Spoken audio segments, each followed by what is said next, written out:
ce qui se passe au Mali, les cas de coronavirus, on se rend compte que les plus jeunes sont les moins vulnérables à cette maladie. L'évolution de la mise en place du bureau de la 6e législature, c'est inquiétant. Je n'ai jamais vu dans l'histoire de notre Assemblée une telle polarisation autour de la mise en place du bureau. D'abord, l'enjeu est très élevé. Le président de l'Assemblée est la première personnalité sur la ligne de succession du président de la République. Et, celui qui est élu président de l'Assemblée peut succéder au président sur les cas d'empêchement du président de la République que nous connaissons. Les cas sont connus. Il y a décès, il y a maladie, il y a incapacité. Et donc tout ça fait que l'enjeu est très élevé.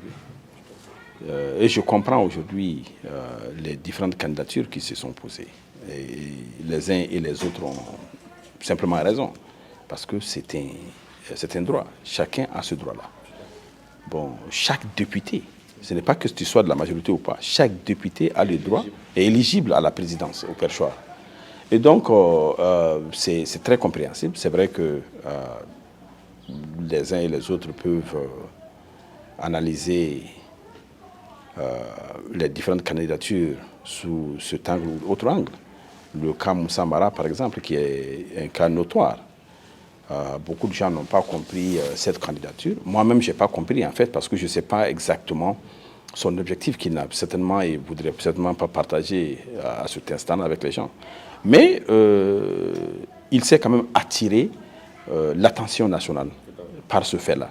C'est déjà une victoire. Parce qu'un homme politique, c'est aussi la visibilité. Et donc Moussa, il s'est arrogé la visibilité, l'attention nationale. Et ça, déjà, c'est un bon point. C'est vrai que la majorité, et surtout le régime, a investi de façon extravagante pour avoir une majorité à l'Assemblée. Et bon, c'est vrai que je parle de majorité. Je ne parle pas du parti au pouvoir. Et je parle aussi du régime.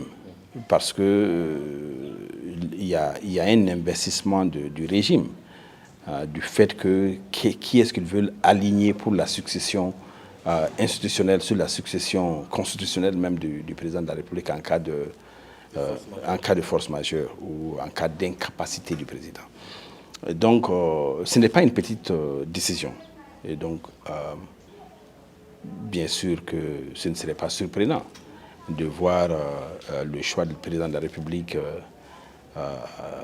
comme président de l'Assemblée. Il y a beaucoup d'encre et de salive qui ont coulé. C'est vrai que l'expérience et la sagesse d'Abdraman Niang auraient pu être mises à profit pour cette 6e législature. Il faut aussi reconnaître le mérite de Diarra qui certainement a fait une prouesse politique pour avoir élu 5 députés dans sa circonscription. Et donc il faut dire qu'il a quand même une base avérée. Et que ce soit une base réelle ou pas, c'est une base avérée qui lui a permis d'apporter 5 députés à lui seul au RPM. Et donc cela, il faudrait tenir en compte. Région aussi, le Banikor, il a à peu près 4/5 des maires aussi de sa localité. Mais tout ça, voilà toutes choses qui confirment réellement sa performance politique. Et donc il faudrait encourager de telles choses. Mais le pouvoir a ces réalités que nous pouvons ignorer. Comme je l'ai dit, Timbini a su jouer sa carte. Et voilà un jeune que je respecte énormément de par sa capacité de s'imposer, sa capacité d'atteindre son objectif politique. Non seulement il est résilient, mais il sait son objectif. Et il a toujours mis à sa propre disposition les moyens pour atteindre ces objectifs-là. Moi, je ne le connais pas de près. La seule fois que je l'ai côtoyé, c'était au Bangladesh.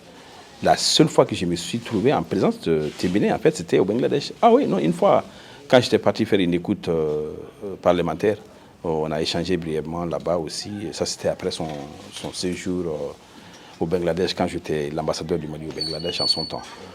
Et donc, j'ai vu en lui un jeune très progressif et très agressif en plus. Hein.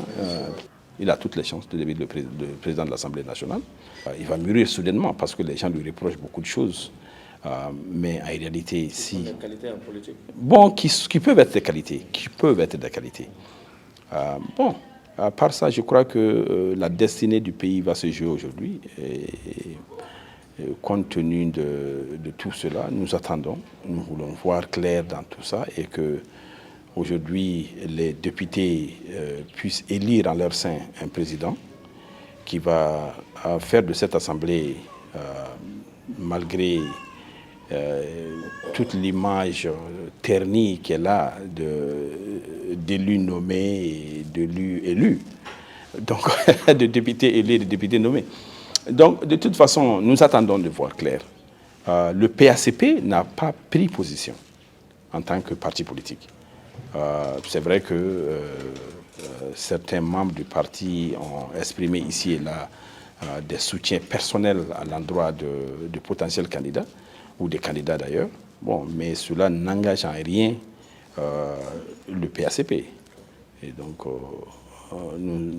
c'est notre ligne de conduite. À part ça, bon, je crois que l'actualité malienne aujourd'hui, c'est aussi l'adresse à la nation du Premier ministre.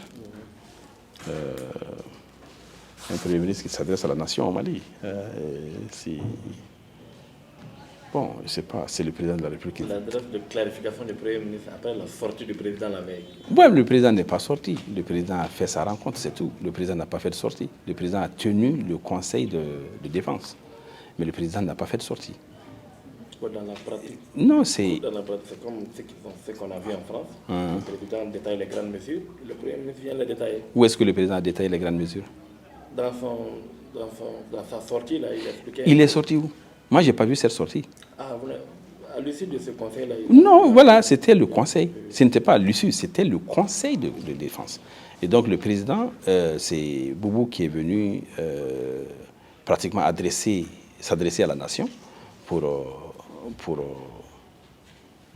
en fait, annoncer les mesures.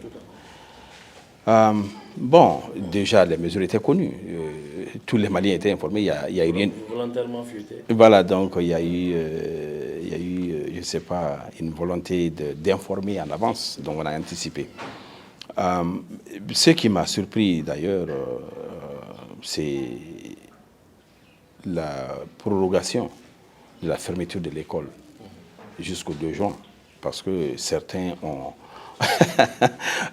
Maliens ont entendu que le gouvernement va ouvrir les écoles le 2 juin. Tel n'est pas le cas. Le gouvernement n'a pas dit cela. Ils ont dit qu'ils ont prorogé la fermeture jusqu'au 2 juin. C'est-à-dire qu'aucune indication n'est donnée quant à l'ouverture réelle des écoles. Et ce qui est à déplorer, ce qui est réellement à déplorer, comme je l'ai dit. Bon, c'est prudent parce qu'il ne maîtrise pas la situation.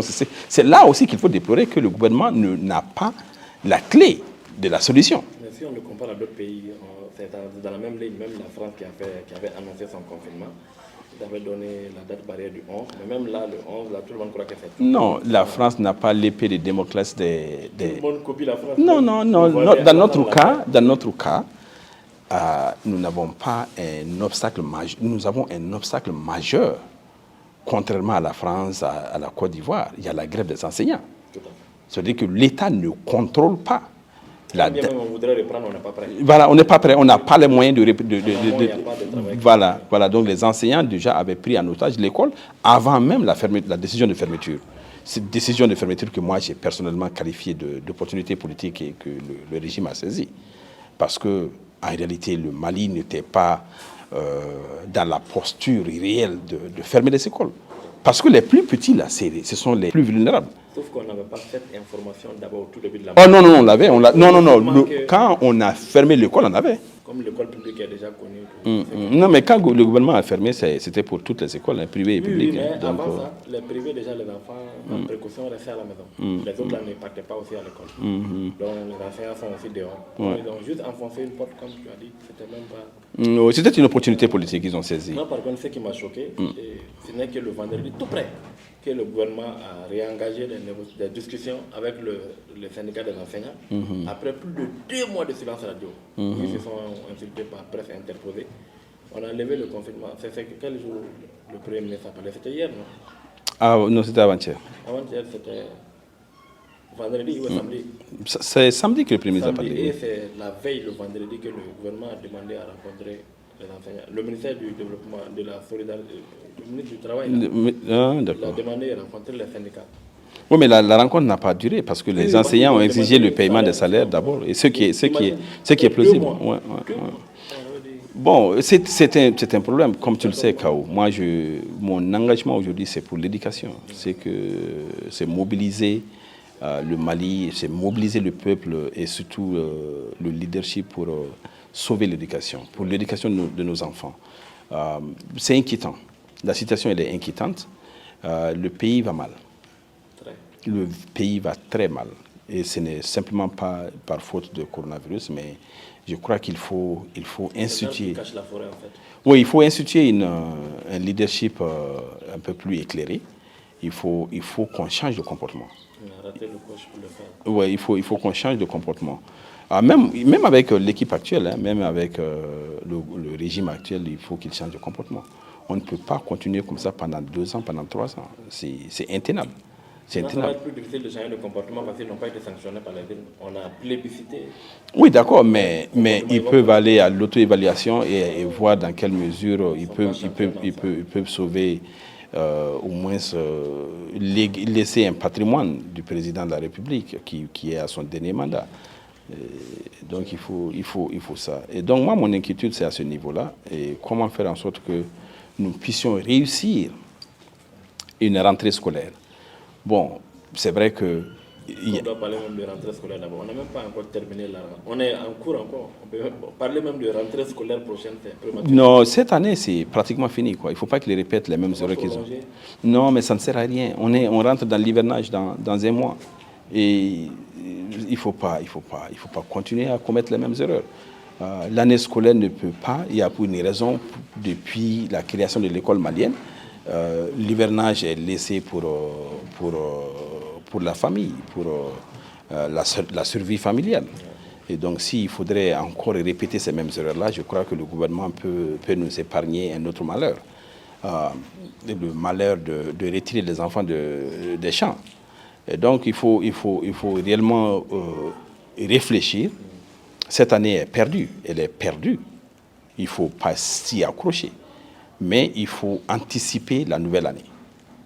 La prochaine année scolaire, il faut vraiment l'anticiper. Et il faut que les Maliens se mobilisent pour ça. Ce n'est pas la seule affaire du régime, c'est de l'éducation de nos enfants qu'il s'agit. Et pour cela, nous ne devons en aucun cas nous retenir. Chacun doit donner le meilleur de lui-même pour que nos enfants puissent aller à l'école. Il faut cela. C'est vraiment un impératif parce que nous sommes en train de creuser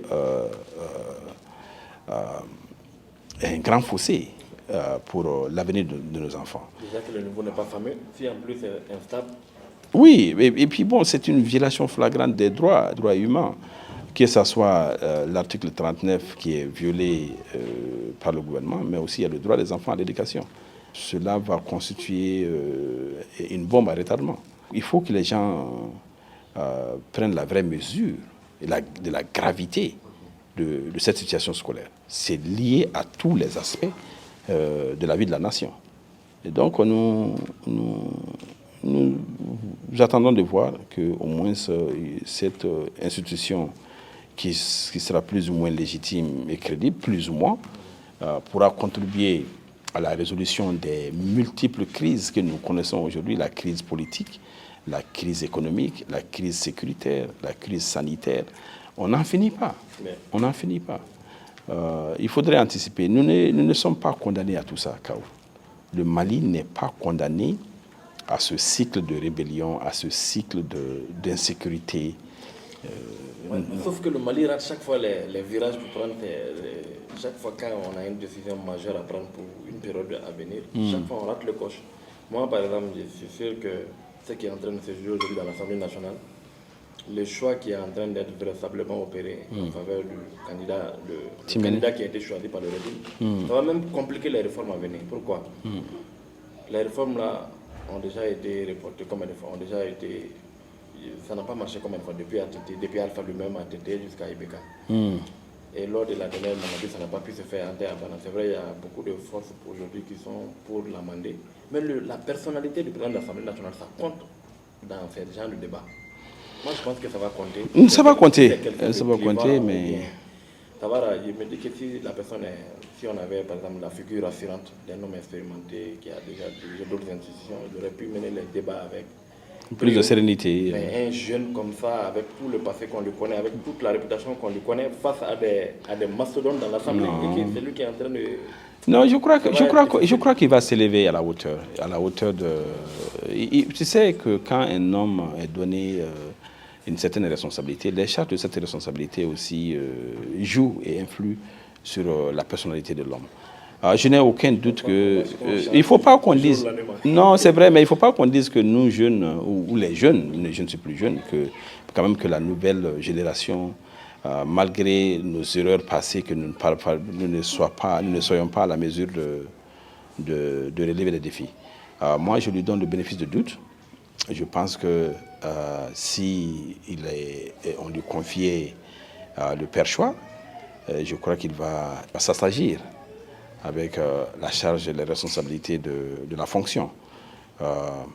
C'est vrai que quand il disait des choses qu'il disait, il ne s'attendait pas aujourd'hui. C'est à nous de trouver les moyens d'apporter une lueur d'espoir et au peuple et à la jeunesse et aux femmes.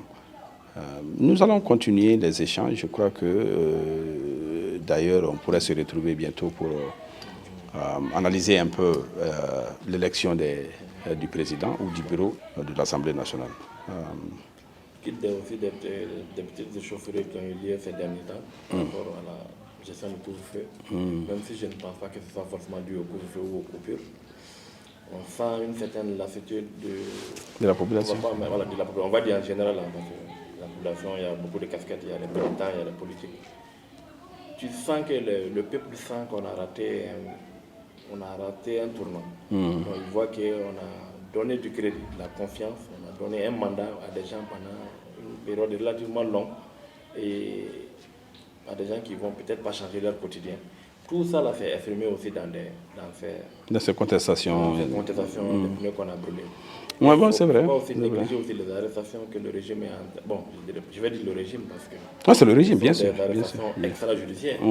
Si notre arsenal législatif judiciaire est très clair, si on dit certains propos, on peut être appelé à la gendarmerie pour s'expliquer. Mais les gens ne sont pas arrêtés dans le cadre de la loi. On les enlève presque.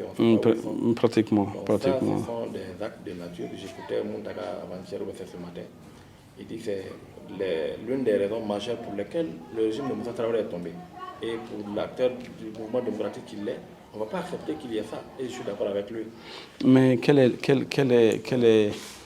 sont les options que nous avons aujourd'hui pour empêcher ce régime-là de continuer ces abus-là? Tu l'as dit, tu l'as si bien dit.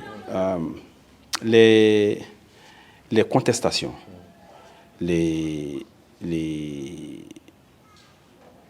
sorties nocturnes de la population pour brûler les pneus, c'est l'expression de la frustration, du mécontentement général. Je crois que le régime a pratiquement maté et effrayé les gens quand ils ont envoyé les forçats à Sikasso aller tirer à balles réelles sur les gens. C'est regrettable. C'est regrettable qu'on soit arrivé à ce point où le régime... Vous avez peut-être en mémoire ce qui s'est passé à Nyono. Absolument. Le commissariat. Oui. Et donc, ça augmente la situation. La frustration s'accumule. Bon, c'est vrai que le couvre-feu avait atteint vraiment les gens sur beaucoup de dimensions. Bon, ce n'était pas justifié. aujourd'hui, on ne peut pas dire quel a été l'impact réel, l'apport du couvre-feu sur...